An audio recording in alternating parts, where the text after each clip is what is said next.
We humans have these extremely important cooperative relationships called friendships, which have a number of traits that are interesting to a behavioral ecologist. Our friendships are cooperative and individualized. We help each other, even if this takes time and energy. Now, there's always a conflict in social relationships, but friends also have long-term interests in each other's survival and well-being. There's interdependence.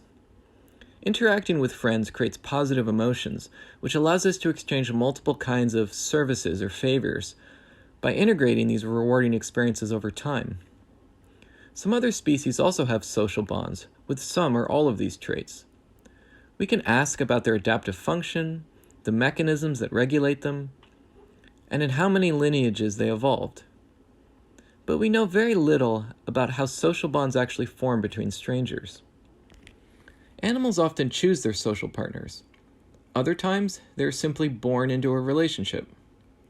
For example, a female juvenile bat starts off with one vitally important bond, with her mother. As a juvenile vampire bat grows up, she also begins forming bonds with non-kin. These bonds involve many of the same interactions she had with her mother, like clustering for warmth, reciprocal grooming, and food sharing. Food sharing involves a fed bat regurgitating a portion of her blood meal to help an unfed bat. But how do these bonds form between strangers? To find out, we've been collecting bats from distant sites and introducing them. In one experiment, we kept two unfamiliar groups separate, although they could vocally interact. Next, we introduced pairs in small cages, where we introduced one bat to three others in a small group. Finally, we threw everyone together. And in every phase of this experiment, we induced and observed grooming and food sharing. Over 13 months, the probability of new food sharing among two adult females was only 15%, but most new pairs began social grooming. Adult females gained on average 1 or 2 new food donors, whereas captive-born juveniles gained 2 or 3 new food donors. By the end, the average female bat had a total of 7 donors in her network. This plot shows the accumulation of first donations over time. Some relationships never formed. Others did not form for many months. These relationships often formed in a reciprocal fashion. If bat A fed B, it was more likely that bat B would later feed A. The same was true of grooming. As expected, we saw that new food-sharing bonds formed faster in isolated pairs and quartets.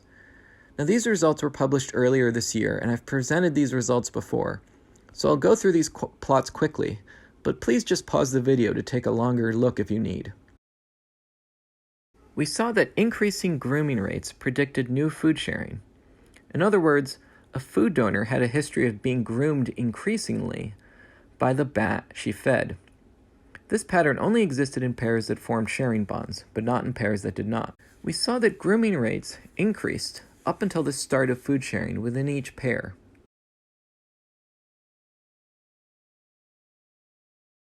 Do these social experiences actually matter? Could it be that bonding is based merely on phenotypic similarity? In other words, do some pairs of bats just immediately, quote, bond because, for instance, they smell similar? Or does it actually take time? Can we predict future rates of grooming and sharing from how two strangers interacted when they first met? To answer this question, 2 undergrads in my lab, David and Jessica, went back to the raw video footage of when I first put the bats together. David and Jessica had no idea of the social future of these bats. Their job was to try and predict which ones would later share food from their first 6 hours together. They measured fighting, sniffing, grooming, and mouth licking, or begging. We then correlated these measures with the long-term outcomes which we already knew from the previous study. To test the hypothesis that first impressions might predict the future, we compared our observed effect sizes with those expected from a null model of what could have happened by chance. To generate these expected null effect sizes, we randomized the interaction rates of each introduced bat across her possible partners. In other words, we swapped the actual partner bats, their labels, with other potential partners, and then did the same analysis to get an expected effect size. We did this 5,000 times. The take-home message is that we could not easily predict long-term relationships from the first 6 hours of interactions. None of the measures taken by David or Jessica could clearly predict grooming or food sharing rates months later. This plot shows the effect of the overall affiliation, which includes sniffing, grooming, and begging. The observed value, shown in black, falls within the distribution expected by our null models, shown in gray. So what can we conclude? The initial interactions, or first impressions, probably do matter, but not that much. In this small sample of only 20 bats, the first 6 hours do not predict the future. Now, this does not tell us that the initial interactions don't have any information or that they don't tell us anything. It only tells us that their long-term social bonds were not entirely predictable from these first impressions. This is entirely consistent with the idea that social history actually matters.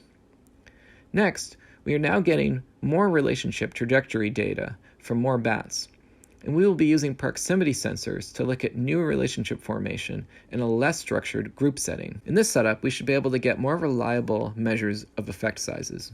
Thank you very much.